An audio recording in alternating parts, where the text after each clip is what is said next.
Nakipagsosyo kay Hector sa pag-aalaga ng isda. Kumita kami ng 400,000 piso sa isang taon. Sa pagtatapos ng taon, binigyan lang niya ako ng 6,000 piso.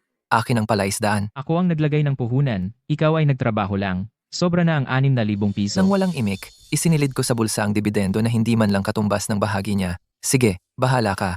Akala niya sapat akong tanga para patuloy na maging mura niyang manggagawa. Hindi niya alam, ginamit ko ang perang iyon para upahan ang abandonadong palaisdaan sa silangan ng baryo. Hector, mula ngayon, hiwalay na tayo mag-alaga ng isda. Nang makita kong namutla ang mukha niya, tumayo ako sa sarili kong pilapil at mahinahong sinabi ang mga iyon. Narinig ko noon na umupo siya sa tabi ng palaisdaan buong araw at pinagputol-putol ang aerator. Noong taong iyon, kumain at natulog ako sa tabi ng palaisdaan, nag-aalaga ng bagong pisa, nag-a-adjust ng tubig, pumipigil sa sakit, nag-aani, mag-isa lang. Kumita kami ng 400,000 piso sa isang taon at binigyan niya ako ng 6,000 piso. Sabi niya patas iyon. Sa kanya ang palaisdaan, siya ang bumili ng bagong pisa, siya ang nakipag-ugnayan sa tindera ng isda at ako lang ang nagtrabaho. Huwag mo akong tingnan ng ganyan. Ang pagbabantay ng palaisdaan, ganoong trabaho. Kahit sino ay kayang gawin iyon. Sobra na ang 6,000 piso para sa iyo. Inisip ko ito ng maraming beses. Bawat resibo ng pagkain, resibo ng gamot, at resibo ng kuryente ay dumaan sa aking mga kamay. Ang palaisdaan na iyon, ang pagkukumpuni ng pilapil na pinasahod ko ng mga tao ngayong taon, paglilinis ng ilalim, at pag-iwas sa sakit ay nagkakahalaga ng higit sa 6,000 piso. Sa kanya ang palaisdaan, tama. Sa kanya ang puhunan, naunawaan. Siya ang nagtayo ng ugnayan. Kung hindi, bakit makikipagtransaksyon sa kanya ang tindera ng isda? Kaya siya kumukuha ng 374,000 piso. At ako kumukuha ng 6,000 piso. Patas, pero sa 400,000 piso na iyon, magkano ang kinita ko sa pamamagitan ng pagsisikap? Hindi niya iyon binibilang. Lito, Magpartner tayo, hatiin ang kita ng kalahati-kalahati. Basta't may pagkain ako, may sabaw ka. bago ang bagong taon, sabi niya kalahati-kalahati. Pagkatapos sabi niya nagtrabaho lang ako. Tinitigan ko ang numerong iyon ng matagal. Ito ang halaga ng buong taon ko ng pagsisikap. Hindi ako umuwi. May 6,000 piso ako. Natatakot ako na tatanungin ako ng nanay ko kung magkano ang kinita ko ngayong taon at kung paano hinati. Hindi ko masabi sa kanya, 15 piso kada araw.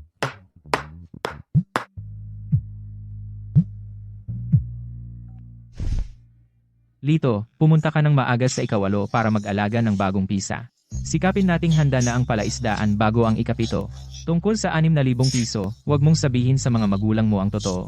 Sabihin mo lang nakuha mo ang 14,000 piso para mapasaya ang mga matatanda. Siya, Sige, umuwi ka ng maaga, huwag kang magkamali sa hapunan ngayong gabi. hindi ba sinabi niya sa kanya ang palaisdaan?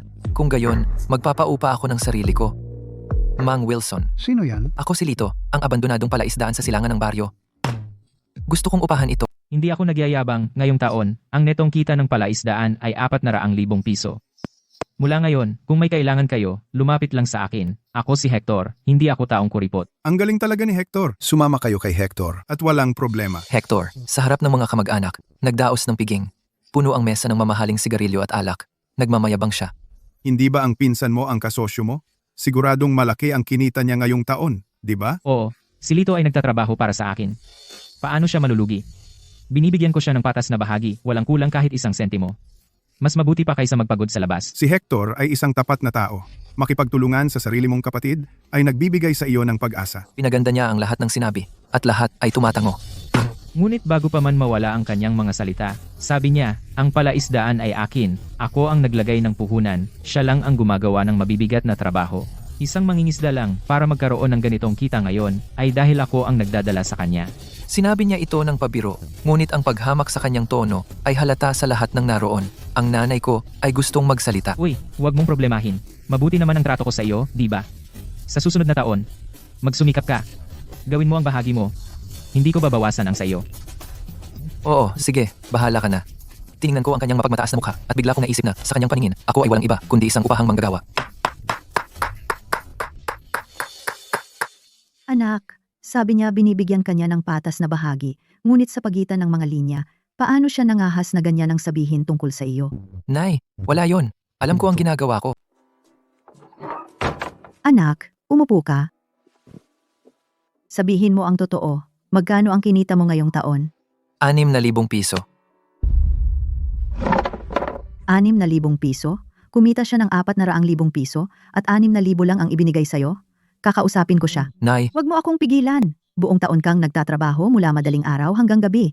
kumukuha ng mga supply ng 2:00 ng madaling araw, nakatayo sa nagyayelong tubig sa taglamig para manghuli ng isda. Ano ang karapatan niya? Hahanapin ko siya. Tigil, kumikita tayo ng ating ikabubuhay. Walang dapat ikahiya. Maaaring mahirap tayo, pero wala tayong utang. Nakikita si Nay na umiiyak, si Tay na tahimik. Parang may isang bagay na pumulupot ng mahigpit sa dibdib ko. Sa sandaling iyon, alam kong sigurado, hindi ko na sila maaaring hayaang magdusa ng ganoon. Tay, gusto ko pong magtrabaho para sa sarili ko. Yung abandonadong lawa sa silangang bahagi ng baryo, gusto ko pong arkilahin. Saan ka kukuha ng pera? May konti po akong ipon. Sapat po para sa ilang panahon. Sige, kung gusto mo, gawin mo.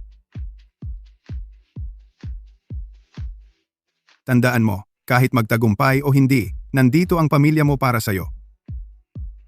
Kinaumagahan, tumunog ang telepono ko at sa screen ay nakalagay, Hector. Hello, Lito, nakalimutan kong banggitin kagabi.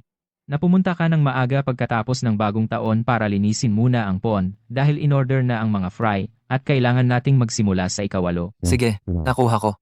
Magsumikap ka ngayong taon at hindi kita bibiguin. Siya nga pala.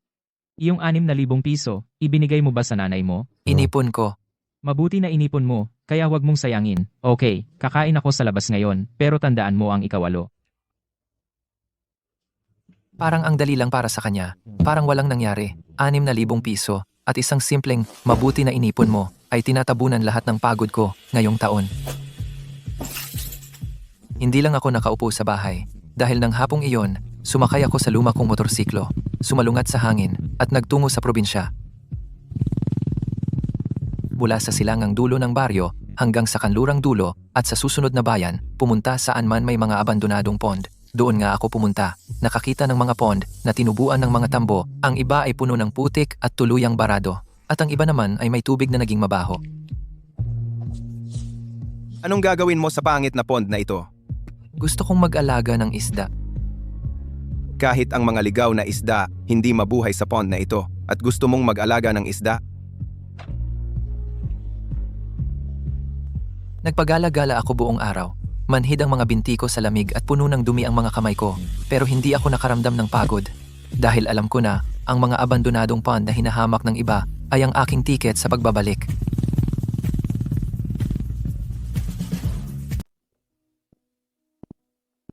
Mang Wilson, ang napabayaang lawa sa silangan ng baryo, gusto kong umarkila nito. Punong-puno ng putik ang lawang yon, ang baho ng tubig, kahit ang mga asong kalye ay hindi lumalapit. Mabubuhay ba ang isda? May paraan ako. Sabi ng lahat, patay na ang lawa. Hindi kayang buhayin kahit isang isda. Pero hindi nila alam na nitong nakaraang taon, mas marami pa akong natutunan kaysa sa pagpapakain lang. Alam ko ang ginagawa ko. Ang upa ay 700 piso kada taon. Ilang taon ang gusto mong upahan? 5 taon. Magbabayad ako ng 2 taon ng maaga. Para sa natitira, babayaran ko ang 3 kapag kumita na ako. Siya. Kung hindi ito umubra, pwede kang tumigil kahit kailan. Hindi ako aatras. Uy, inarkila mo talaga itong mabahong lawa. 6,000 piso, ilang taon na upa yan. Huwag kang malugi dito. Kung nagugutom ka, puntahan mo si Hector. Bibigyan ka ni Hector ng makakain. Hindi ko pinunasan. Hindi ako sumagot. Yumuko lang ako at kumuha ng isa pang dakot na putik. Mula ngayon, ang lawang ito ay akin. 6,000 piso. Dagdag pa ang ipon ko. Mas mababa sa 7,000 piso. Pero ang pag-alis ng putik, pagpasok ng tubig at pagbili ng fingerlings aabot ng 15,000 piso. Malayo pa sa sapat. Dinalhan ako ni Nay ng isang tasa ng mainit na tubig. Tumayo siya sa likod ko at pinanood ako saglit. Magkano pa? 10,000 piso. Wala siyang sinabi. Lumingon siya at pumasok sa loob ng kwarto. Makalipas ang ilang sandali, lumabas siya may hawak na supot ng tela. Inilapag niya ito sa mesa. Ito ang ipon namin ng tatay mo. 7,000 piso. Kunin mo. Nay, ito po ang inyong ipon para sa pagre-retiro. Pwedeng maghintay ang pagre-retiro. Ang mahalaga ngayon, unahin mo. Hindi ko kayang makita kang nahihirapan. Pumasok si tatay mula sa labas. Kunin mo. Hindi naman kailangan ng ganoon kalaki sa bahay. Hinawakan ko ng mahigpit ang supot ng tela. Pumuti ang mga buko ko.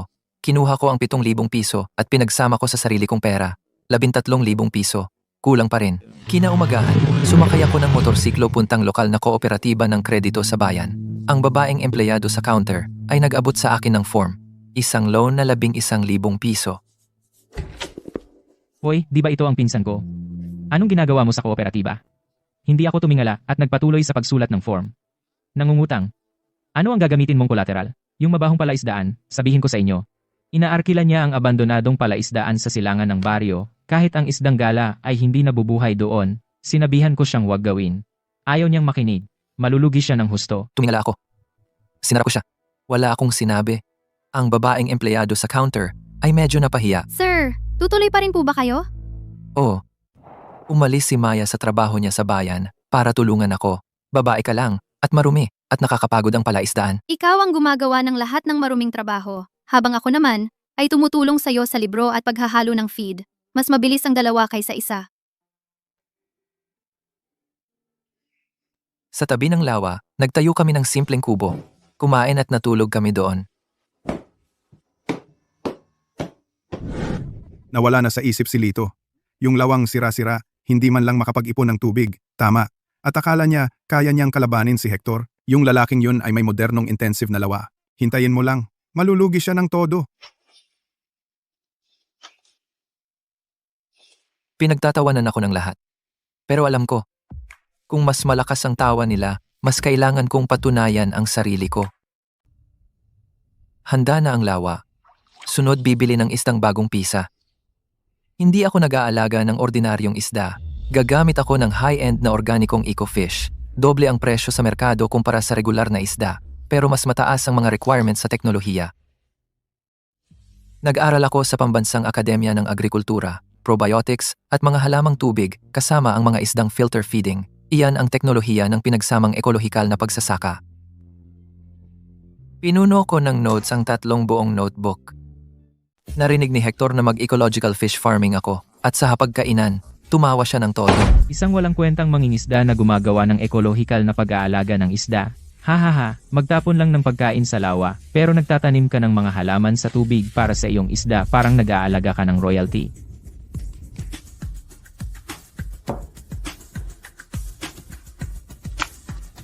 Ang aking lawa ng isda aani sa loob ng kalahating taon, kumikita ng 10 piso bawat isa para sa 2 batch sa isang taon, kaya ikaw na mag-compute kung magkano iyon. 70,000 piso o 140,000 piso. Bumili ako ng fish fry at probiotics. Inayos ang tubig gamit ang mga teknik na natutunan ko. Nagtanim ng mga halaman sa tubig at kinontrol ang density. Siguraduhing wala akong nagawang mali.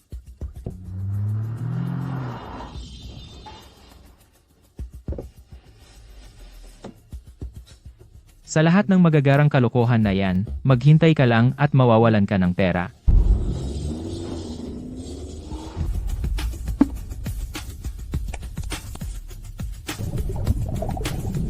Pagkalipas ng 3 taon, makikita natin kung sino ang huling tatawa.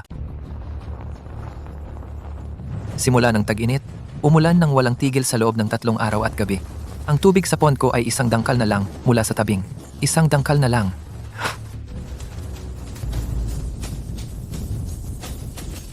Buwisit. Walang oras mag-isip. Tumalon ako. Nagbaon ako ng tulos ng sunod-sunod. Napuno ng maputik na tubig ang bibig ko, mabaho at mapait. Lito. Huwag kang bumaba. Tutok mo lang ang ilaw sa akin.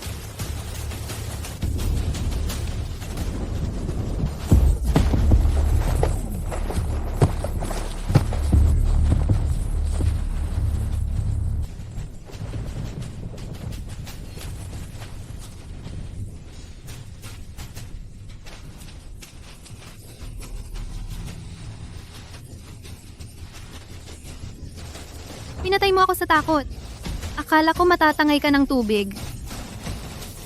Ayos lang. Ligtas ang pond. Ligtas ang pond. Hinukay ko ang pond na iyon, pala ng pala. Walang makakatangay nito. Ang pinakakinatatakutan ng mga mangingisda ay hindi ang pagbaba ng presyo, kundi ang magkasakit ang isda. Ang mga palaisdaan ko ay gumagamit ng ecolohikal na pag-aalaga sa umaagos na tubig. Nagdadala ako ng tubig mula sa bukal sa itaas at inilalabas ito sa ibaba para palakihin ang water hyacinth para sa paglilinis. Nag-aalaga ako ng silver carp at bighead carp para mapanatili ang kalidad ng tubig. Hindi ako labis na gumagamit ng antibiotic. Nagsumika pa akong matutunan ang teknolohiya ng pag-iwas sa sakit gamit ang mga herbal. Regular akong gumagamit ng allicin, gallnut, at detox gamit ang ugat ng coptis. Sa kabilang banda, para kay Hector, sobra ang dami ng isda sa kanyang mga palaisdaan, mahina ang kalidad ng tubig at laging nagkakasakit ang isda. Para mapanatili ang produksyon, nagbubuhos siya ng maraming antibiotic at disinfectant sa mga palaisdaan.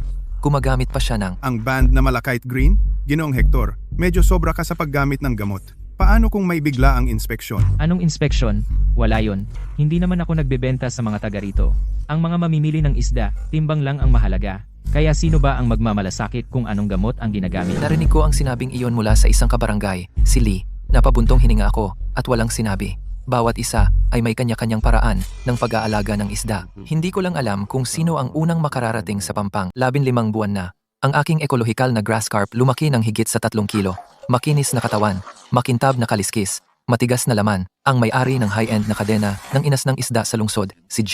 Santos. Kahit papaano narinig ang tungkol sa aking isda at naglakbay pa para makita ito. Lito, maaari ko bang makita ang iyong isda? Hindi ka gumamit ng antibiotic? Hindi mo pinakain ng hormone? Wala kahit isa. Pag-aalaga sa umaagos na tubig, pag-iwas sa sakit gamit ang halamang gamot, inaani pagkatapos ng 1.5 taon, hindi kailanman mas maaga. Kukunin ko ang lahat ng iyong isda sa presyong 50% na mas mataas sa merkado. Pero may isang kondisyon. Kailangan mong garantiyahan ang kalidad. Finirmahan ko ang kontrata doon mismo. Sa sandaling iyon, nanginginig ang aking mga kamay. Hindi dahil kinakabahan ako, kundi dahil alam ko na lahat ng hirap ng nakaraang 1 taon at kalahati ay sulit.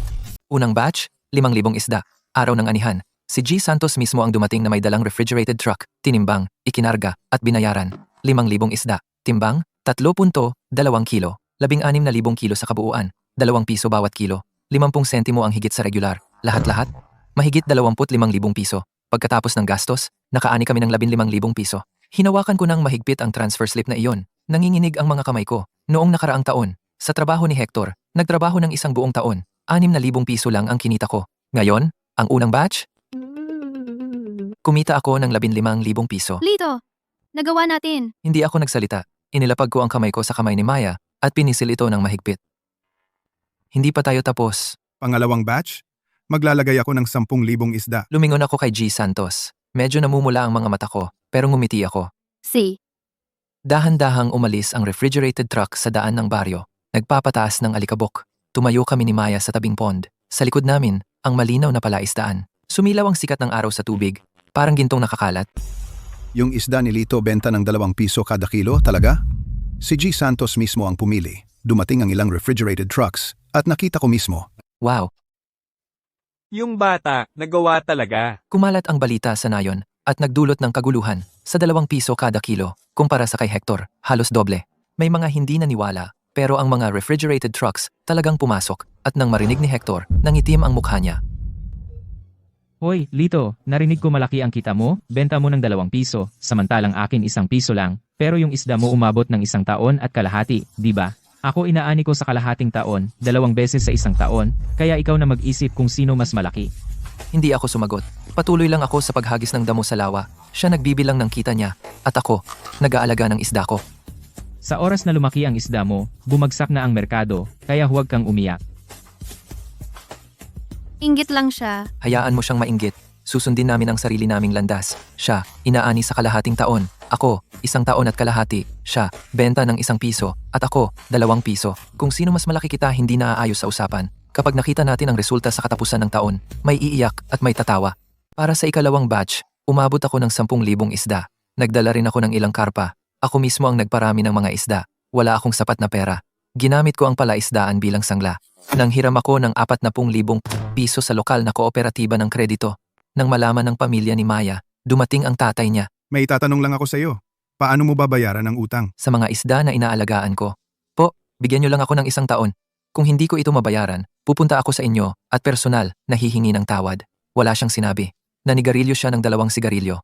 Pagkatapos, umalis siya. Ibinigay ito ng tatay ko. 20,000 piso. Sabi niya, kung magtagumpay ka, papayagan niya akong pakasalan ka. Kung mabigo ka, ituring mo itong isang bagsak na pamumuhunan. Kinuha ko ang card. Lalo pang nanginig ang mga kamay ko. Hindi dahil sa pera.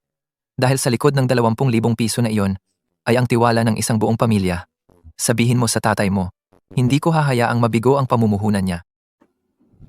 Sa panig ni Hector, lumalala ang mga bagay. hindi niya matanggap ang pagkatalo kaya bumalik siya sa mga loan shark. Kumuha ng 50,000 prito.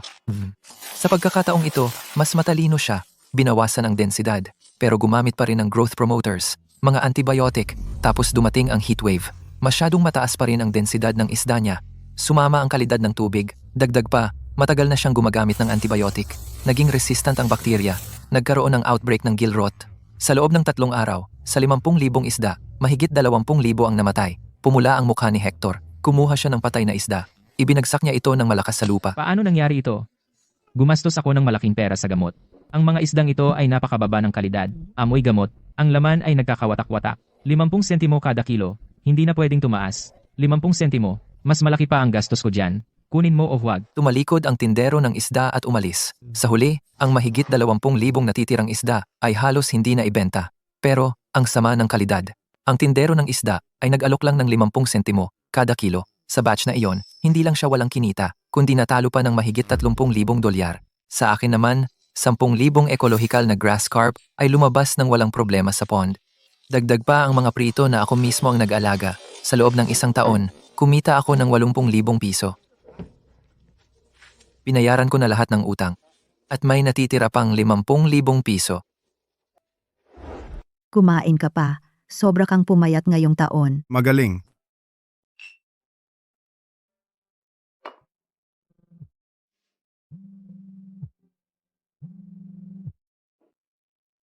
Lito, pumunta ka sa hapunan, sa katapusan ng taon. Opo, sir. Siguradong pupunta ako. Ang lito mo ba ay? Naglagay ng sumpa kay Hector o ano? Bakit napakasama ng takbo ng pangingisda niya? Maayos naman dati, ngunit ngayong taon ay. Wala namang sinabi ang nanay ko. Narinig ko mula sa kwarto sa loob at hindi lumabas dahil alam ko walang silbi ang magpaliwanag. Ang mga buhay na isda, sa pond lang, ang makapagsasalita para sa kanila. Medyo nakakaawa. Buti nga sa kanya. Sino ba kasi ang nag-utos sa kanya na saktan si Lito noon? May bumuntong hininga, may tahimik na nagsabi ng, buti nga sa kanya. Narinig ko iyon, pero wala akong sinabi. Hindi naman ako walang puso, kundi kailangan ng bawat isa na, bayaran ang kanilang sariling desisyon. Katapusan ng taon, malaki ang ani ng aking palaisdaan. Ang mga organikong isda ay mabilis na naubos. Puno ang mga order hanggang sa susunod na tagsibol.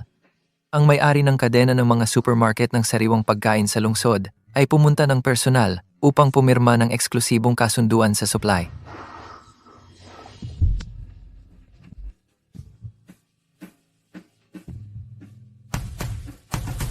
Lito, 3 random test ang ginawa ko sa iyong isda. Malinis lahat. Gusto ng aming supermarket na maging eksklusibong bumibili ng iyong isda. Doble ang presyo kumpara sa regular na isda. 3 taong kontrata. Anong sabi mo? Sige, doble ang presyo, eksklusibong supply, 3 taong kontrata. Noong pinirmahan ko ang pangalan ko, hindi nanginginig ang kamay ko. Dahil sa pagkakataong ito, alam ko karapat-dapat ako. Ang palaisdaan ni Hector ay nasa gulo na naman. Ang mga pampabilis ng laki, ang nagdulot na ang mga residu ng gamot ng isda ay lumampas sa limitasyon. Nahuli ito ng kawanihan ng regulasyon sa pamilihan sa isang random check. Pinagmulta ng 70,000 piso. Inutusan ng palaisdaan na isara para sa rehabilitasyon. Hector, ang mga sample ng carp mula sa iyong palaisdaan nagpakita na ang enrofloxacin. At ciprofloxacin ang mga residu ay lumampas sa limitasyon. Dagdag pa, Nakita nila ang malachite green. ayon sa batas sa kalidad at kaligtasan ng produktong agrikultural, pinagmulta ka ng 70,000 piso at inutusan ang palaisdaan na isara agad para sa rehabilitasyon. 70,000 piso. Nataranta siya. Tinawagan niya ang lahat. Ang mga mangangalakal ng isda na dati kaibigan niya ngayon ay hindi sumasagot sa kanyang tawag. Pinagmasdan ko siya mula sa malayo. At hindi ako lumapit. Hindi naman ako nagyayabang. Ito ay dahil ang ilang daan kailangan mong lakarin ng mag-isa. Pinili niya ang 3 araw na pampabilis ng laki. Pinili ko ang 1.5 taon ng mabagal at matatag na trabaho. Sa huli, isinulat ng oras ang sagot sa ibabaw ng palaisdaan para makita ng lahat. Lumitaw ang mga pinagkakautangan ni Hector. Kinuha ang kanyang Mercedes. Sinamsam ang bahay. Kinuha ang mga aerator sa fish pond. Inalis ang lahat ng feeder para bayaran ang utang. Tapos na, si Hector. Pakiusap. Hayaan mong tulungan ni Lito si Hector. Pinsan pa rin niya, di ba? Noong binigyan niya ako ng 6,000 piso noon, Naisip ba niya ang mga kahihinatnan? Si Maya ay tahimik lang sa tabi. Sinuportahan niya ang desisyon ko. Hindi naman ako, walang puso. Yung mga salita niya noon, tagapakain ka lang ng isda. Ang nagtapon ng ating pagkakapatiran sa isda. May mga landas na ikaw lang ang lumalakad hanggang sa patay na dulo.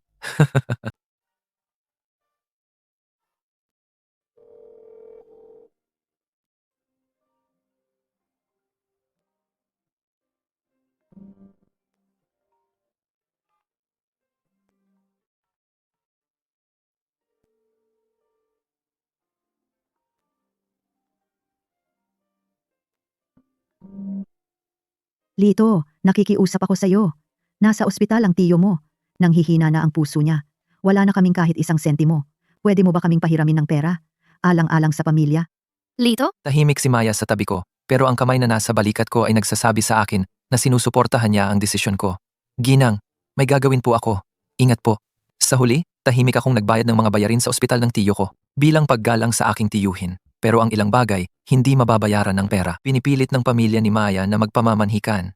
Nagdala ako ng sigarilyo, alak, at 20,000 piso na dote para sa pamamanhikan. At saka ang 20,000 piso na ininvest ng tatay niya sa akin. Pumunta kaming dalawa sa bahay nila. Ayaw ko ng pera. Bawiin mo na. Palaguin mo ang negosyo mo. Isang kondisyon lang. Alagaan mo ang aking anak.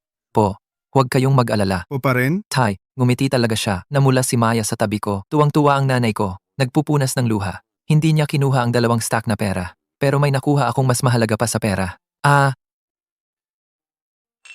Sa 2 taon, ang aking palaisdaan ay lumago ng 8 ektarya. Kumukuha kami ng mahigit 100 at 50,000 kilo ng isda kada taon.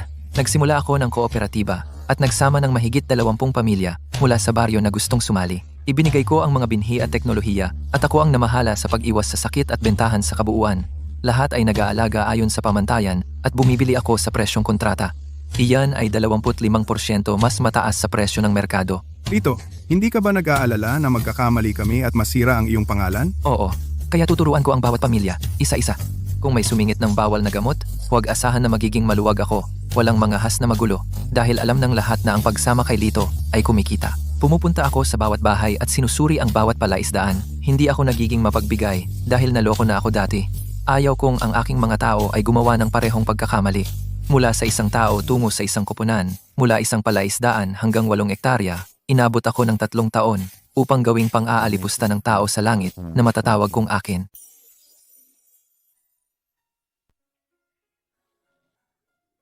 Si Hector ay tuluyang nawala sa baryo. May nagsasabing pumunta siya sa trabaho sa konstruksyon sa labas ng bayan. May nagsasabing natutulog siya sa ilalim ng tulay. Hayaan mong tulungan ni Lito si Hector. Pamilya naman siya. Tiningnan ako ni Nay. Tumahimik na lang ako. Hindi naman sa may sama ako ng loob. Yung sinabi niya noon, tagapakain ka lang ng isda, na nagpakain sa lahat ng samahang magkapatid naming magpinsan, sa mga isda. May mga landas na ikaw mismo ang nagsasara. Hindi ko sisipain ang taong nasa lugmok, pero hindi ko kayang gantihan ng mabuti ang masama. May utang siya sa akin, hindi pera, kundi katarungan. Ang aking ekologikal na grass carp sa mga high-end na supermarket ng lungsod at sa mga chain restaurant ng sour cabbage fish ay ubos na ubos. Ang presyo sa supermarket ay 4 na piso bawat kilo. 3 beses ang presyo kumpara sa ordinaryong carp, pero pumipila ang mga tao para dito. Ang isdang ito ay malambot at walang amoy lansa. Ang sabaw ay nagiging maputing gatas. Ligtas na ligtas ito para sa mga bata. Isang matandang babae ay bumili ng 3 ng sabay-sabay at nag-sign up pa para sa membership. Kumalat ang balita, kaya madaling maibenta. Lito, ang isda mo ang bida sa tindahan ko. Pinagkakatiwalaan ito ng mga customer. Kaya mo ba doblehin ang supply sa susunod na taon? Oo. Pero may isang kondisyon. Mananatili ang presyo at gayon din ang kalidad. Mananatili ang presyo, mananatili ang kalidad. Hindi ito basta negosyo. Ito ang aking prinsipyo. 3 taon na ang nakaraan, binigyan ako ng 6,000 piso at pinalayas. Ngayon, ako naman ang magsasabi ng hindi. Mula sa pagiging aping-api hanggang sa pagiging pinag-aagawan. 3 taon ang tinagal ng paglalakbay na ito. Ngunit bawat hakbang ay mahalaga. Isang bagong gusaling pabrika na may balangkas na bakal ay tumaas mula sa lupa sa tabi mismo ng mga palaisdaan. Namuhunan ako ng 100,000 piso para magtayo ng maliit na sentro ng pag-iingat ng buhay na isda at isang paggawaan ng cold chain distribution. Mula sa palaisdaan hanggang sa plato, temperatura at oxygen, kontrolado sa buong proseso. Mula sa pag-aalaga hanggang sa pagbebenta ng isda, ako ang nagpapatakbo ng buong kadena. Dinala ni G. Santos ang ilang mamimili sa paggawaan, siniyasat nila ang lugar. Naglakad siya, papunta sa tangke ng pag-iingat, pinanood ang masiglang grass carp na lumalangoy, at sinukat ang temperatura ng tubig. Lumingon siya at tumingin sa akin. Lito, mula sa isang batang magsasaka, naging tunay kang negosyante. Ngumiti lang ako. Yumuko ako at sumalok ng isda mula sa tangke, at sinuri ang hasang nito. Negosyante? Taga-alaga pa rin ako ng isda. Iba na ngayon. Pinapakain mo na ang sarili mong isda ngayon. Tiyak, pinapakain ko ang sarili kong isda, kumikita ng sarili kong pera, at mahimbing ang tulog sa gabi. Sa paglubog ng araw, tumayo ako sa pintuan ng bagong pagawaan, kasama ang mga palaisdaan na umaabot sa likuran ko, at ang bagong pasilidad ng cold chain. Lumapit si Maya dala ang isang basong tubig, at ibinigay ito sa akin. Tumayo kaming magkatabi, at walang nagsalita sa amin. 3 taon na ang nakalipas. Hindi man lang ako makakuha ng 6,000 piso nang hindi namamalimos. Ngayon, ako na ang nagdedesisyon. Narate ang Ecofish ko bilang premium na produktong agrikultural ng estado at inimbita ako sa Ag Expo sa Cabisera. Sige, subukan mo. Malambot ang isdang ito. Walang lasang malansa. Pumuputi ang sabaw na parang gatas. Mahaba ang pila sa booth namin. Dumadagsa ang mga order. Sumama si Maya sa akin. Tumutulong siya sa mga customer. Mas madaldal pa siya sa akin. Lito, sinabi ko sa'yo. Ang isda ninyo ay tiyak na magiging sikat, maaga o huli. Sikat man o hindi, hindi mahalaga. Basta't nabebenta ang isda.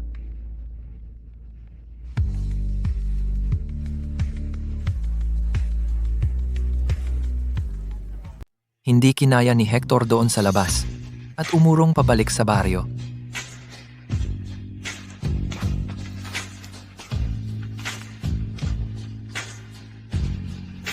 Araw-araw nakaupo siya sa tabi ng kanyang fish pond, nakatitig sa kawalan mula umaga hanggang gabi, parang taong nawalan ng kaluluwa.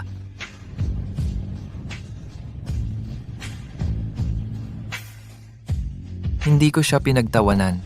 Tuloy lang ako sa ginagawa ko.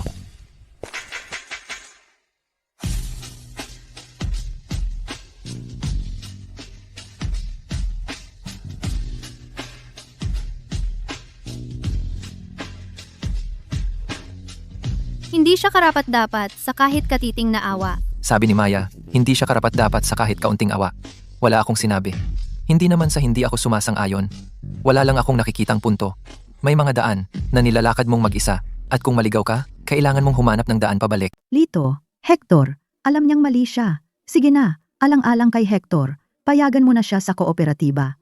Hindi niya pwedeng gugulin ang buong buhay, nakaupo lang sa tabi ng lawa, nakatunganga. Nagmakaawa ulit ang nanay ni Hector sa akin na payagan siyang magtrabaho sa kooperatiba. Singma na, pwede siyang pumasok, pero magsisimula siya sa simula magpapakain ng isda at maglilinis ng lawa. Walang espesyal na tratuhin.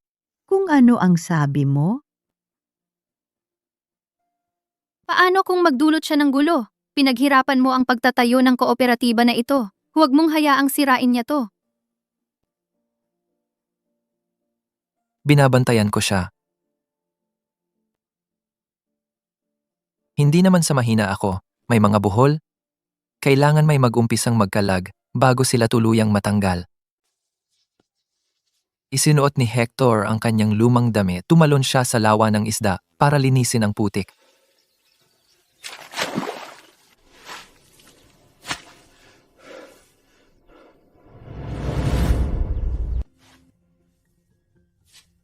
Wow, talagang kinuha mo ang mabahong pond na ito. Mag-aalaga ng isda. Ngayon, akala niya shareholder na siya. Naalala niya noon, tinuya niya ako. Wala siyang masabi. 3 taon na ang nakalipas. Tumatawa siya sa pampang habang ako ay nasa putik. 3 taon ang lumipas. Nasa putik siya at ako ay nasa pampang. Hindi ito laro ng tadhana. Karma ito.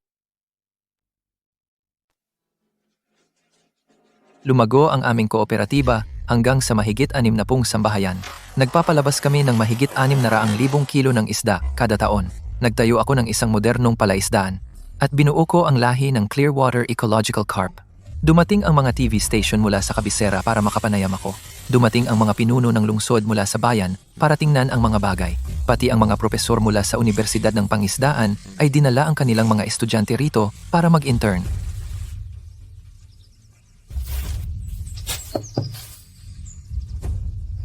Sumikat ang anak ko dahil lang sa pagpapakain ng isda. Sa panahon ng pamumulaklak ng tagsibol, nagpakasal kami ni Maya sa tabi mismo ng palaisdaan. Walang magagarang dekorasyon. Tanging ang pinakasimpleng lambat at sanga ng willow. Lahat ng taga-baryo, mga miyembro ng kooperatiba, kasama si G. Santos, at mga eksperto mula sa kabisera, lahat ay dumating para bigyan kami ng kanilang taos-pusong pagbati. Nang lumapit si Maya sa akin na nakasuot ng puting damit pangkasal, biglang pumalakpak ang buong tao ng napakalakas. Sa pagtingin sa babaeng ito na nanatili sa tabi ko sa pinakamahirap na panahon, naiyak ako. Maya, salamat. Dahil noong wala akong anuman, hindi mo ako iniwan. Sa natitira kong buhay, poprotektahan kita ng buong puso. Ang singsing na ito ay naglalaman ng lahat ng dugo, pawis, at luha na ibinuhos namin sa tabi ng palaisdaan. Mula sa abandonadong palaisdaan tungo sa magkakabit na palaisdaan, mula sa hindi nakikita tungo sa nakikita ng lahat. Sa paglalakbay na ito, lumakad siya kasama ko sa pinakamahirap na bahagi. Magsasaka ako ng isda, at dati na akong ganoon, at mananatili. Mula sa 6,000 piso hanggang sa sandaling ito, inabot ako ng 3 buong taon, ngunit sulit naman.